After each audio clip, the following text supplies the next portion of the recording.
Kisha familia yako ina maisha bora siku za usoni. Bima ya maisha hukusaidia kuweka akiba ambayo hulipwa ikishapevuka. Sasa umejua, IRA, bima bora kwa taifa. Bwana Motiso, pikipiki yako ndio hii. Uko shwani yangu. Hii pikipiki ni unakumbuka uliekelea the lowest unique bid yako ilikuwa ngapi? 18 shillings. Na unajua kuendesha hii gari? Kidogo. Haya, kitoko yako shika helmet, kifungu yako chomoka na mali yako. Kujiunga na QuickBid ni rahisi. Enda kwenye M-Pesa, bonyeza paybill kisha weka business number 4032353. Kwenye account weka kodi ya bidhaa unayotaka na bid yako ya chini zaidi. Kwa mfano TV 16. Kisha weka shilingi 20 tu kama idadi yako. Weka bid yako pia kwenye www.quickbid.co.ke. Kumbuka, bid ya chini zaidi ya kipekee ndio hununua. QuickBid, bidhaa bora kwa bei ya chini.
Hujambo mahali popote ulipo mtazamaji, jioni hii ya tarehe 15 mwezi Juni mwaka 2021, natumai mzima, na bila shaka ni siku ambayo ilikuwa imesubiriwa kwa hamu na gamu na zaidi ya wanafunzi milioni 1 waliofanya mtihani wao wa KCPE.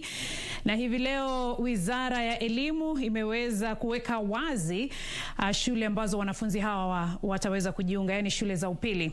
Na bila shaka ni taarifa ambayo tumekuandalia hapa jioni ya leo, miongoni mwa taarifa nyingine ambazo zimegonga vichwa vya habari hivi leo. Kwanza kabisa tupate vidokezo kisha tusonge mbele. The children who are poor and indigent must be left in school. Hatimaye wanafunzi waliofanya KCPE mwaka uliopita kujiunga na shule za upili mwezi Agosti. Commission mandate is clearly spelled out in the law and in the constitution, saying we can do boundaries between 8 years to 12 years. So the plan you have today has nothing to do with what you are referring to as BBI. Ni pigo kwa wanaoshinikiza maeneo bunge mapya, tume ya IEBC ikisema haiko tayari kuweka mipaka mipya kabla ya mwaka wa 2022. Na baadhi ya wabunge wapinga hitaji la degree kwa wawaniaji viti mwaka ujao.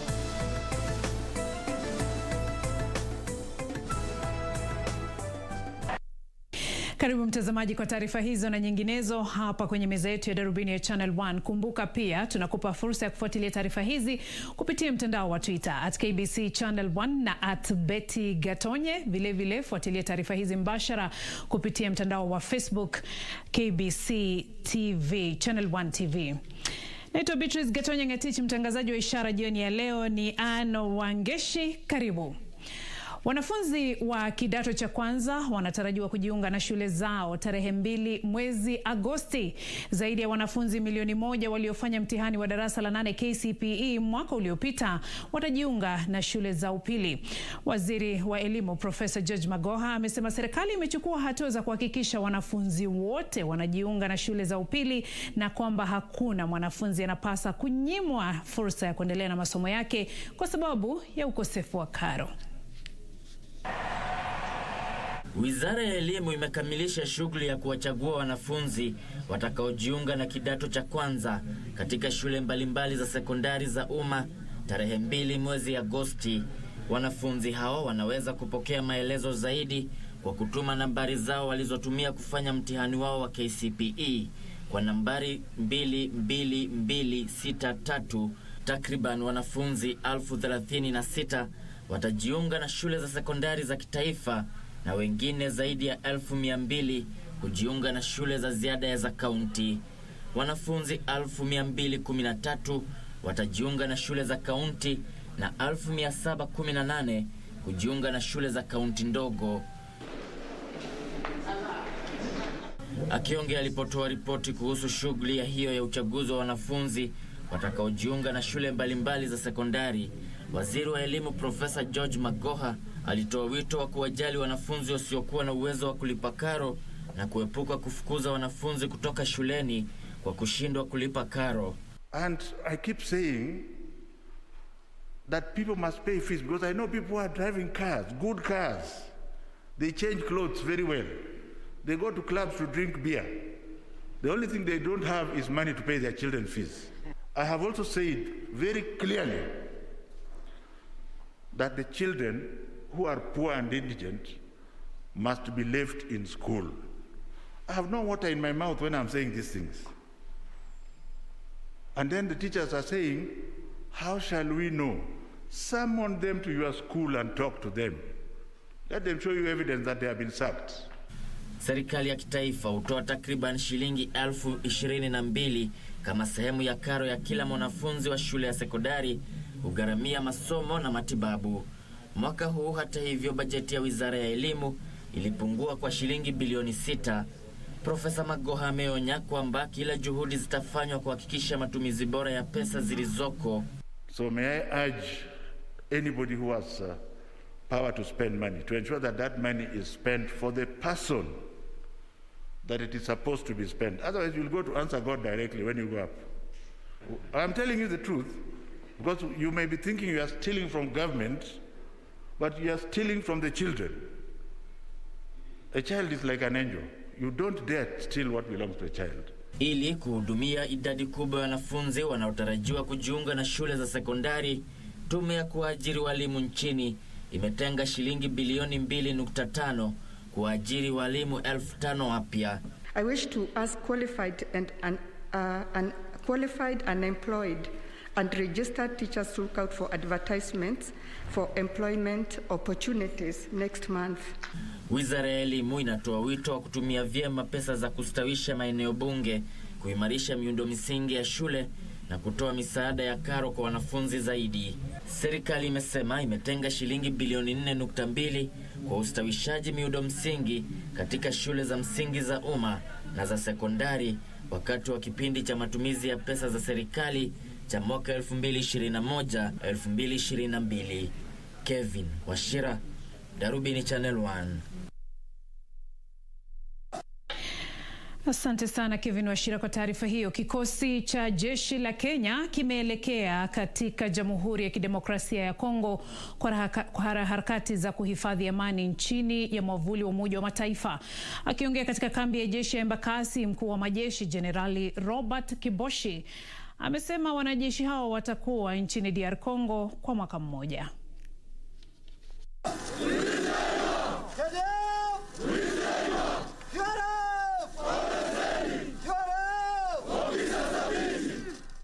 Nderemo zilishuhudiwa wakati wa hafla ya kuaga wanajeshi wa Kenya wanaoelekea katika Jamhuri ya Kidemokrasia ya Kongo, ambapo utahudumu kwa mwaka mmoja. Maafisa hao watakuwa na jukumu la kurejesha amani katika taifa hilo ambalo limekumbwa na mizozo katika siku za hivi majuzi, hususan katika eneo la mashariki mwa nchi hiyo.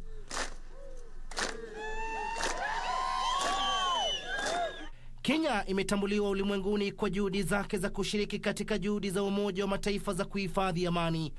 Mkuu wa majeshi ya Kenya Jenerali Robert Kibochi aliwahimiza maafisa hao kudumisha uadilifu na nidhamu. Tunajua ya kwamba mkifika pale mtafanya kazi kulingana na zile sheria za United Nations ambazo zimewekwa, kwa sababu kazi yenu sasa ni kuzuia wale maadui wasiue wale wenyeji ambao wako huko. Kwa hivyo nyinyi mtakuwa na kazi ngumu, lakini kazi ambaye nyinyi mmejifunza na najua mtafanya kazi vizuri. Alionyesha imani na matumaini kwamba watadumisha hadhi ya taifa hili sawia na wenzao walioshiriki katika shughuli kama hizo hapo awali. Wengi wenu ambao mko hapa mumeserve katika AMISOM kwa mara moja au mbili, na kwa hivyo najua ya kwamba mmekuwa hardened katika vita. Kuondoka kwa wanajeshi hao kunajiri siku 10 tu baada ya wengine 75 kurejea nyumbani kutoka nchini Sudan walikoshiriki katika juhudi za kulinda amani katika eneo la Darfur. Kwa hivyo mujihadhari sana huko, kwa sababu ni kazi ambaye haitakuwa rahisi, lakini kwa training ambayo mmepata, vifaa ambazo tumepatia nyinyi ambaye ni vifaa za juu zaidi, nafikiri mtatoka huko mkiwa mmepeperusha bendera yetu juu zaidi, na wakati mkirudi after 1 year, nafikiri wale watakuja baadaye pia wataiga mfano wenu.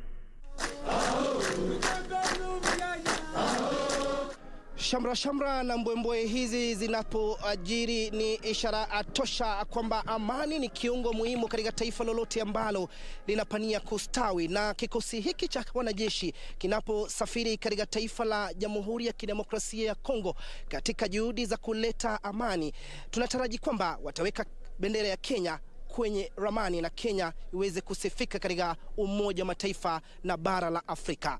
Timothy Kipnusu, Darubini ya Channel 1 kutoka katika makao makuu ya wanajeshi Embakasi Garrison jijini Nairobi. Asante sana Timothy Kipnusu kwa taarifa hiyo. Tume ya uchaguzi humu nchini haiko tayari kuratibu mipaka kabla ya uchaguzi mkuu wa mwaka 2022. Katika kile kinachoonekana kuwa pigo kwa wanaoshinikiza kuongezwa kwa maeneo bunge humu nchini, tume hiyo iliyozindua mkakati wake wa miaka 5 hivi leo haijaorodhesha shughuli ya kubuni maeneo bunge mapya. Kwenye mkakati huo, tume ya IEBC inalitaka bunge kutunga sheria za kutoa mwongozo kuhusu kura ya maamuzi. Tume ya uchaguzi humu nchini IEBC inasisitiza kwamba pendekezo la mchakato wa maridhiano BBI la kubuniwa maeneo bunge mapya 70 ni kinyume cha sheria. Tume hiyo aidha inaonekana kutojiandaa kuratibu mipaka kabla ya uchaguzi mkuu wa mwaka ujao. Ibara ya 89(3) na 4 ya katiba inasema, na ninanukuu, tume itakadiria idadi, majina na mipaka ya wadi mara kwa mara. Ikiwa uchaguzi mkuu utaandaliwa katika kipindi cha miezi 12 baada ya kukamilishwa kwa shughuli hiyo, mipaka hiyo mipya haitatumika kwa madhumuni ya uchaguzi huo. Mwisho wa nukuu. Lakini kwenye mkakati wake wa miaka 5 unajumuisha mipango ya maandalizi ya uchaguzi, mipango ya kuratibisha upya mipaka na sera nyingine uliozinduliwa leo, tume hiyo inakadiria kuanza kubuni mpango wa kutathmini kanuni za kuratibisha mipaka, kubuni sheria za utaratibu wa shughuli hiyo na kuwashirikisha wananchi na wadau mbalimbali, na kubuni mfumo wa usimamizi wa mkataba. The commission mandate is clearly spelled out in the law and in the constitution, saying we can do boundaries between 8 years to 12 years. So the plan you have today has nothing to do with what you are referring to as BBI, which is a life matter in court. What we have in the plan today is the activities which the commission has already undertaken and is going to undertake, stretching between this period which has been covered from last year up to the time when the boundaries review will be concluded. That's before 2024. Kuhusu ukosefu wa sheria za kutoa mwongozo kuhusu kura ya maamuzi, tume hiyo inashauriana na kamati kuhusu masuala ya sheria bungeni kuhusu kutungwa kwa sheria hizo. Aidha, tume hiyo inapania kuziba mianya iliyoko ili kuzuia kuwepo kwa dosari sawa na zile zilizoshuhudiwa wakati wa uchaguzi mkuu wa mwaka 2017, ambapo idara ya mahakama iliitaka tume hiyo kupunguza mizozo ya uchaguzi. This report outlines all areas required to be looked at and amended by Parliament as regards election laws. We hope that Parliament will look at it, make the necessary amendments. We're already late in the day, but we hope something will be done so that the experiences learned in 2017 are not repeated. We have a role in ensuring that we minimize this number, and I say this taking into account a country like Ghana that only had 7 electoral disputes in their last election. So what I was asking myself, is it that the people of Ghana trust their electoral commission more than we do, or is it that Kenyans are more litigious than our brothers out there? Idara ya mahakama iliungana na tume ya IEBC kutoa wito wa ufadhili kwa wakati ufaao ambao ulitajwa kuwa kizingiti kikubwa kwa maandalizi bora ya uchaguzi. We request those responsible, the National Treasury, the National Assembly, all partners to support the commission in order to realize the funding that is required for this important institution. Our funding only comes in just when election is about. Like the first tranche of our funding now is coming in the next financial year. And as a commission, we have always said we need to be funded throughout the 5-year electoral cycle. And so now here we are with an election next year, and the first tranche of the funding is just coming in. But with all of you and your support, we should be able to deliver on our mandate.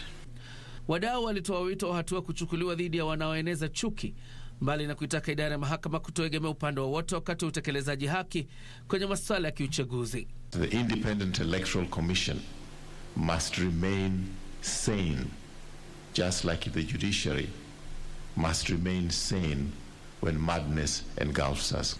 And if we do not give visas to those who AACC has presented as being involved in corruption, it's even more so that those who incite violence should not be allowed to go to Europe or North America.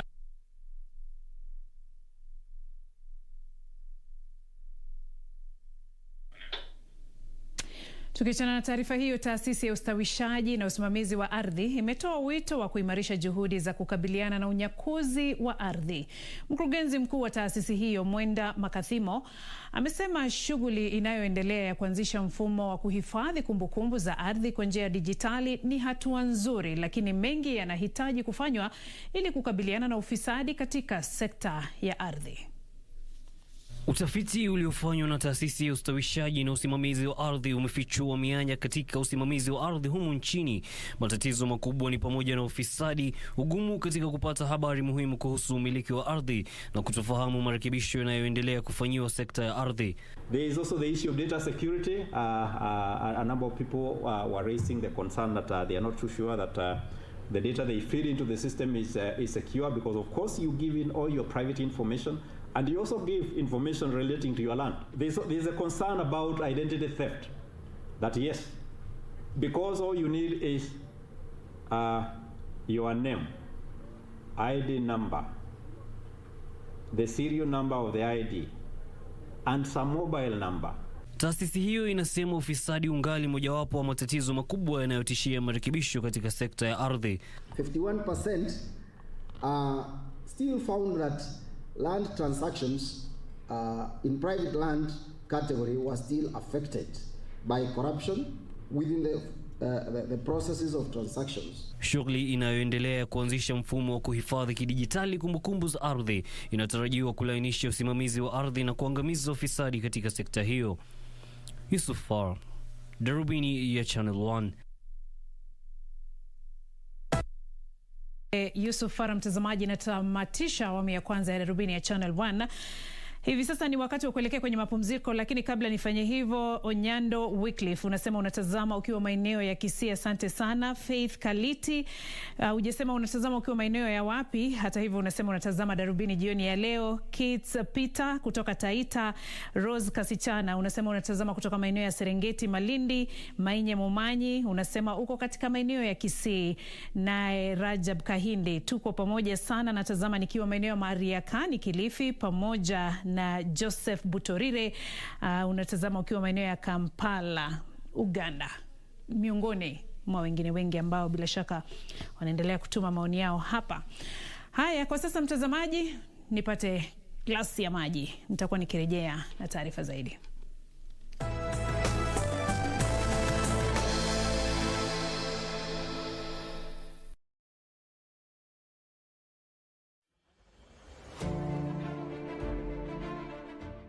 Coronavirus disease is now spreading within counties in Kenya, from person to person through contact with droplets when an infected person speaks, coughs or sneezes, or through touching contaminated surfaces and objects. Anybody with a weakened body immunity has a greater risk of contracting coronavirus disease. People living with pre-existing medical conditions such as HIV, cancer, TB, diabetes among others must adhere to their treatment to strengthen immunity and therefore should ensure they have a constant supply of necessary medicines. Contact your clinic or health facility for information on how to access treatment. Help others within your network to access adequate supply of essential medicines. Ensure that you remain connected with your local networks for any support and follow the medical guidelines provided by your health facility to prevent coronavirus. Remember to stay updated with information on coronavirus using only trusted reliable channels. For more information on COVID-19, call 719 or dial *719#. COVID-19 is preventable. Protect yourself, your family, and the community. This message has been brought to you by the Government of Kenya and its partners. Kupata skiza tune ya usifadhaishwe, dial *811, *815#.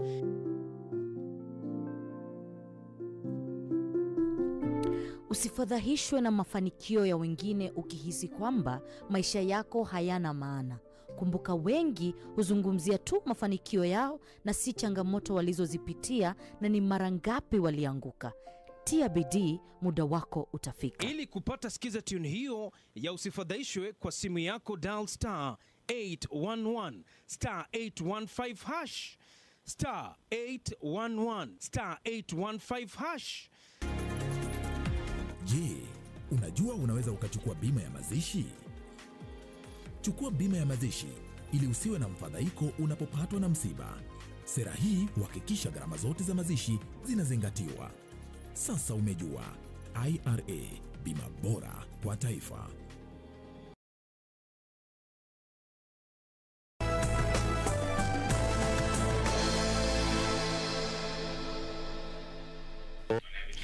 Karibu tena mtazamaji, unaendelea kutazama Darubini ya Channel 1. Awamu ya pili hii hapa sasa. Wabunge kadhaa wanapinga miito ya hitaji la kuwa na shahada kwa wale wanaotaka kuwania nyadhifa za uchaguzi kwenye uchaguzi mkuu wa mwaka ujao. Aliyekuwa kiongozi wa wengi katika bunge la kitaifa Aden Duale anasisitiza kwamba wale wanaonuia kuwania nyadhifa kwenye uchaguzi mkuu wa mwaka ujao walikuwa na muda wa kutosha wa kusoma na kupata shahada hizo. Watu wawili wamewasilisha ombi la kuzuiwa kwa hitaji hilo, wakisema hawakuwa na muda wa kupata shahada hizo kwa sababu ya janga la COVID-19, huku wakisema linawabagua. All candidates in the 6 elective positions come the next general election must have a university degree. Ni taarifa hii kutoka kwa Tume Huru ya Uchaguzi na Mipaka IEBC wakati wa uzinduzi wa shughuli ya kila mwaka ya wiki ya kuwaelimisha wapiga kura, ambayo imeibua mjadala mkali miongoni mwa viongozi wa kisiasa na umma. Wabunge wa bunge la mwaka wa 2017 walifanyia marekebisho kifungu cha 22 cha sheria ya uchaguzi kinachoweka mahitaji ya viwango vya elimu ambavyo wabunge wanahitaji kuwa navyo katika viwango vyote viwili vya serikali. Hitaji hilo liliwahitaji wabunge wa bunge la kitaifa na yale ya kaunti kuwa na angalau shahada ya digrii ndipo waidhinishwe kuwania nyadhifa za uchaguzi. Marekebisho hayo yalinuia kuzingatia na wale wote watakaowania chaguzi mbalimbali baada ya zile za mwaka wa 2017. Maombi mawili tayari yamewasilishwa katika bunge la kitaifa kupinga hitaji hilo. The petitioners claim that the university degree requirement will make political leadership a preserve of the elites and will disenfranchise a number of good leaders who may not have been privileged to pursue higher education. Kwenye ombi la Anthony Manyara na John Wangai, wanasema hatua hiyo ni ya ubaguzi na huenda ikawafungia nje wawaniaji wengi. Lakini baadhi ya wabunge wanasema utekelezaji wa sheria hiyo hauwezi kuhairishwa zaidi. There's this story of leaders are born, but leaders, when they are born, all of us, we didn't have any experience. We didn't have any qualification. We went to school, some became doctors. Mr. Speaker, we cannot have people who have no basic education qualification to participate in the function of budget-making process of this House. Mr. Speaker, that hour of reckoning has now come. Those MCAs who are saying Mbadi is abusing us, now you should know that Mbadi was their friend. If you still don't have a degree, please, it is too bad for you. There is no question now for people to start saying, let's postpone again to 2027. I think it is wrong, and it's an abuse of the legislative power of this House. Wakati huo, gavana wa kaunti ya Machakos, Daktari Alfred Mutua, amejiunga na wale wanayounga mkono tume ya IEBC kuhusiana na swala hilo. So kuna haja gani unasomesha mtoto lakini ukienda kuchagua kiongozi unachagua mtu hajasoma? Then why do you take your children to school? It's a contradiction in terms. Watu wasome. Nikiripotia darubini ya Channel 1, naitwa Safin Acheng Ouma.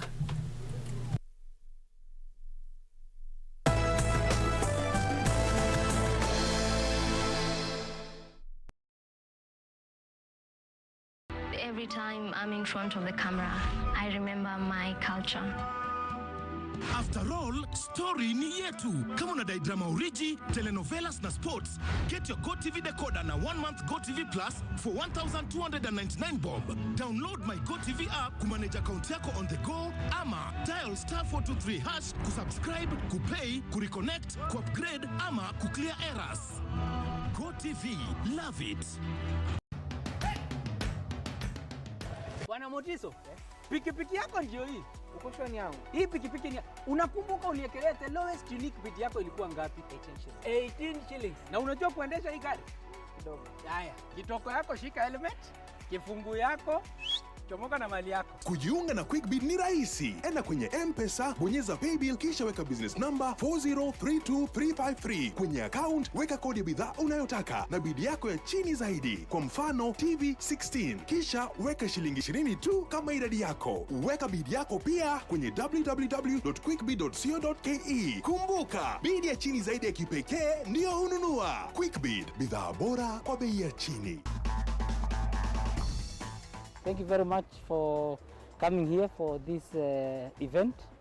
This event was launching of the broadcasting rights for KBC for the World Rally Championship, the WRC Safari Rally for this year, 2021. Therefore, every Kenyan is going to be able to have an opportunity to watch every step and every action that is going on the rally. It's a great time for us. We're very excited that after 19 years, the rally is actually back here in Kenya. The President has put a lot of effort to ensure that this has happened, as well as the Ministry of Sports under CS Amina Mohammed, to make sure that we're going to see this great event come back to our country.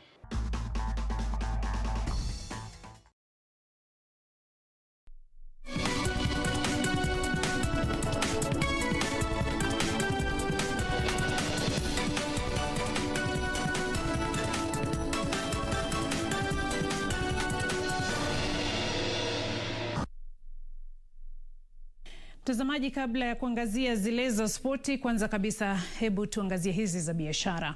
Uzinduzi wa awamu ya matarajio ama majaribio ya mfumo wa mabasi yanayosafiri kasi kwenye barabara kuu ya Thika umeahirishwa hadi mwezi Februari mwakani.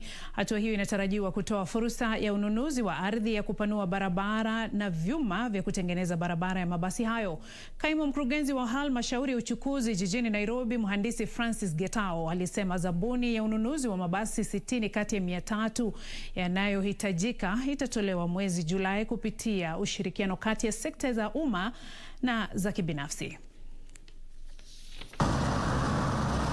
Kwa mujibu wa utafiti wa halmashauri ya uchukuzi jijini Nairobi na Mata wa mwaka 2019, misongamano ya magari jijini Nairobi ugharimu uchumi wa taifa hili shilingi bilioni 100 kila mwaka.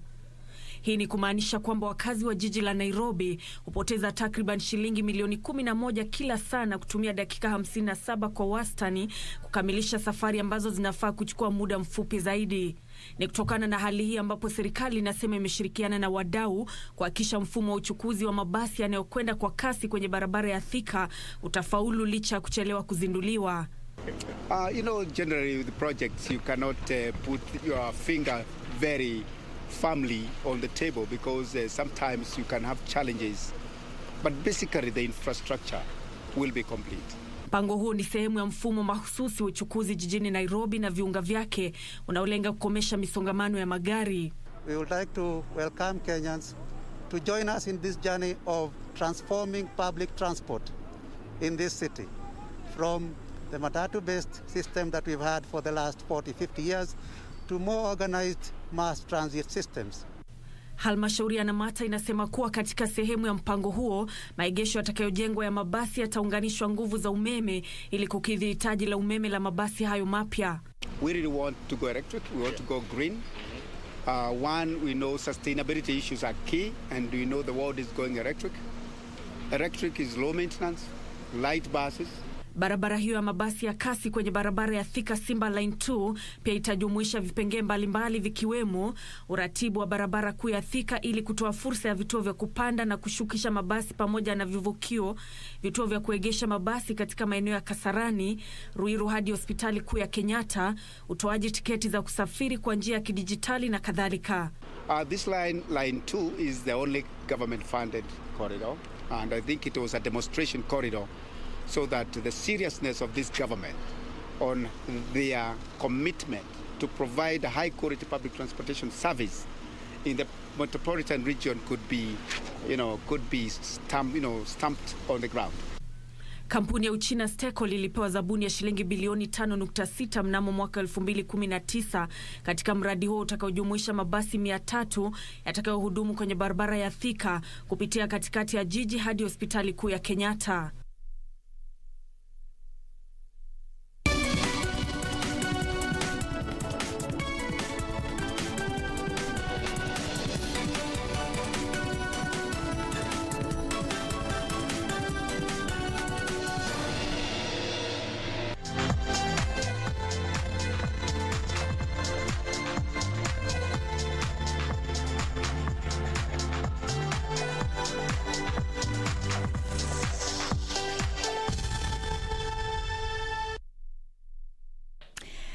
Tudunde viwanjani sasa mtazamaji. Idara ya Magical Kenya kwa ushirikiano na Wizara ya Utalii leo zimefichua magari mawili ya mbio za magari ya Safari Rally yatakayotumiwa na madereva wa timu ya KBC Eric Bengi na Onkar Rai.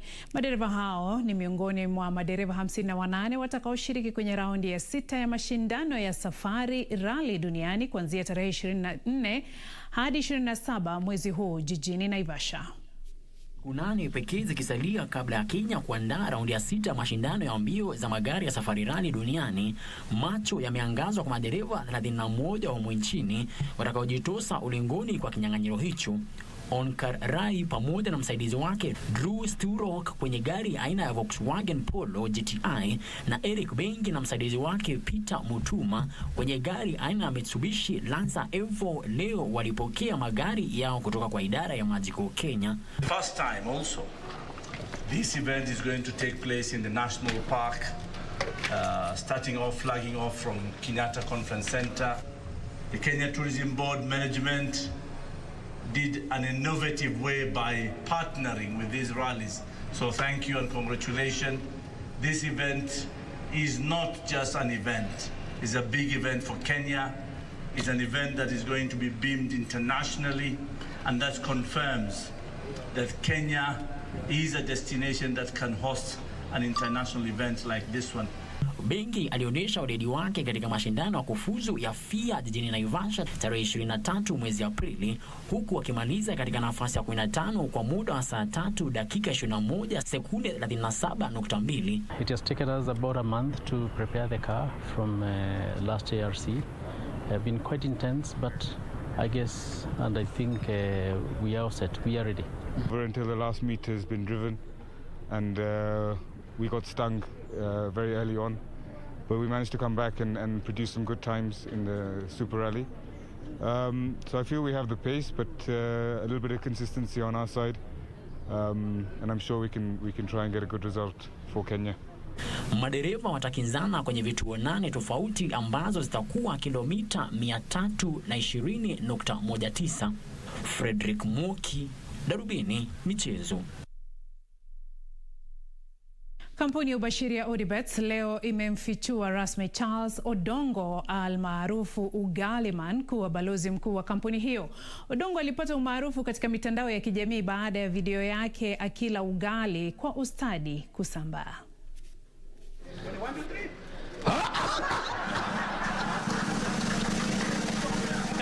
Odongo alipata umaarufu kwenye mitandao ya kijamii baada ya video yake ya kila ugali kwa ustadi kusambaa. Video hiyo iliyosambaa kwa kipindi cha juma moja imempa fursa ya kujimarisha zaidi kimaisha baada ya kufichuliwa rasmi kuwa balozi wa kampuni hiyo ya ubashiri. Hii ni kupitia mpango wa kampuni hiyo wa Odi Mtaani uliozinduliwa mwaka 2019 kutambua na kukuza talanta mitaani. Nimefurahia zaidi kujumuika na nyinyi leo, na ni siku kubwa. Ni siku ambayo niliota kama ndoto, na leo naiona ni ukweli imefika. Power iko. Tukisema hiyo ni slogan yangu imetoka kule Rongai. Nikisema power iko unasema usiwaitishwa. Power iko. His story is encouraging, and as Odibets we have committed ourselves to boost his fitness career and as well his wellness business. As you all know, he's an instructor and a fitness coach by career. So hiyo tu ugali siwadanganye. We believe that grassroots sports and talent development is one of the sustainable causes that stakeholders should invest in purposefully and meaningfully. In 2019, that is when we felt that there's a need for us to give back to the society. And that is when we came about with the Odi Mtaani initiative. Odi Mtaani initiative is an initiative whereby we are engaging all stakeholders to try and bring out and bring up and support talents at grassroots levels. Odibets ni wafadhili wakuu wa ligi ya kaunti kwenye shirikisho la soka wa nchini FKF. Kupitia mradi huo, zaidi ya timu 10,000 zilifaidika na jezi. Mwaka 2020, Odibets ilifadhili timu ya taifa Harambee Stars. Frederick Mwoki, Darubini Michezo.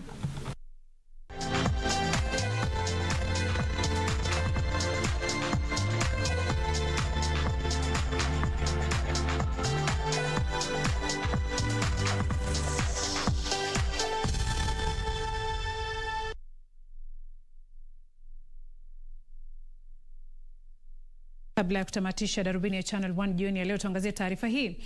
Wabunge leo wamemwenzi aliyekuwa mbunge wa Game Jakoyo Midiwo aliyeaga dunia hapo jana. Wabunge wamemtaja Midiwo kuwa kiongozi jasiri na mwenye busara aliyekuwa kielelezo kwa wengi wakati wa hatamu yake bungeni. Tazama.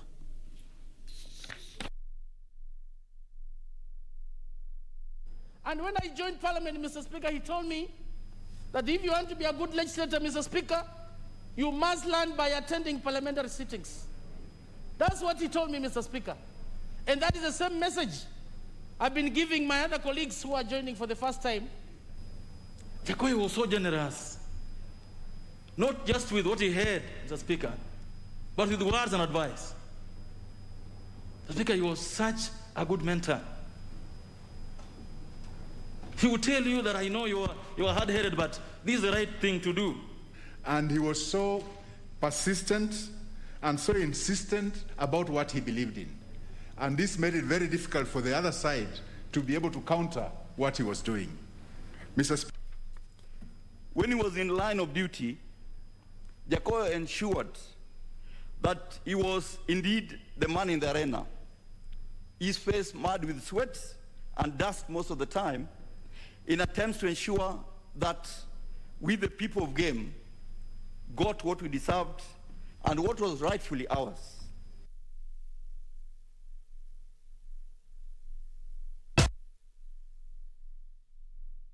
Kwa kina taarifa hiyo, mtazamaji, ni mwendo wa saa 3 na hiyo ndiyo taarifa inatutamatishia Darubini ya Channel 1 jioni ya leo. Lakini kabla ya kuondoka, kama ilivyo ada, mtazamaji, kwenye lugha ishara, hapo jana tulianza kuangazia wanyama wa porini na hivi leo tunasonga mbele. Ndovu.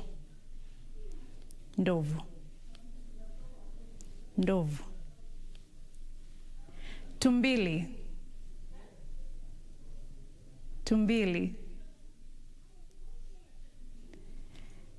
Na mnyama wa mwisho ni fisi.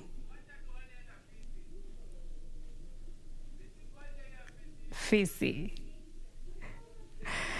Asante sana mtazamaji.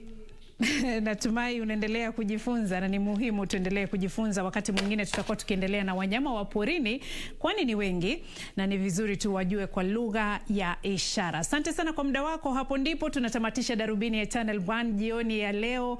Tukutane wakati mwingine majaliwa. Mimi naitwa Beatrice Gatonye, mtangazaji wa ishara jioni ya leo ni Ann Wangeshi. Usiku mwema.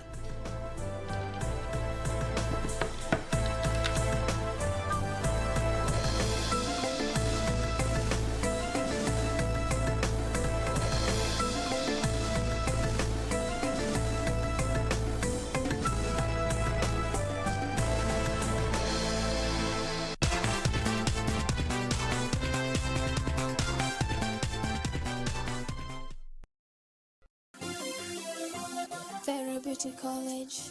Vera Beauty and Fashion College, with branches in Nairobi, Eldoret, Thika and Meru. Did you know that we are a TVET approved institution?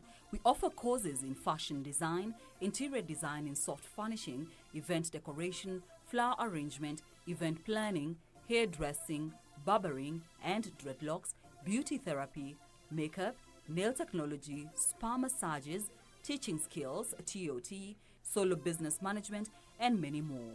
Register now and visit our website on www.verabeautycollege.com. You can also call on 0725 923 550 Nairobi branch, 0728